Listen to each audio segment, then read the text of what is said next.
भावांनो, देवाने तुमच्याकडून एखादी गोष्ट हिरावून घेतली असं तुम्हाला जर वाटत असेल तर तसं कधीच स्वतःचा समाज करून घेऊ नका. देव ज्या गोष्टी हिरावून घेतो त्यामागे काही ना काही तर कारण असतंच आणि ते कारण आपल्या लगेच लक्षात येत नाही, काही वर्षानंतर लक्षात येतं. त्याच्यामुळे देवाने आजपर्यंत तुमच्याकडून जे काही काढून घेतलं आहे त्यापेक्षा 10 पटीने जास्त देव तुम्हाला देणार आहे.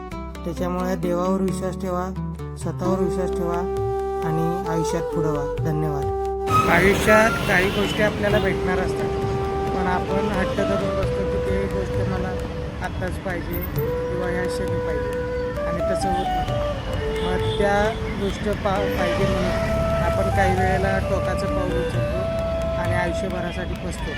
त्याच्यामुळे एक लक्षात ठेवा की तुमच्या आयुष्यात जे होईल ते होईलच, ज्या गोष्टी व्हायच्या त्या होणारच. त्यासाठी कुठलं टोकाचं पाऊल उचलण्याची गरज नाही किंवा असं काय करण्याची गरज नाही की ज्याच्यामुळे तुमचं आयुष्य उद्ध्वस्त होईल. त्याच्यामुळे लक्षात ठेवा, ज्या गोष्टी जेव्हा भेटायच्या तेव्हा भेटणारच, आणि आपण फक्त इच्छा धरायची मनात आणि मेहनत करत जायची.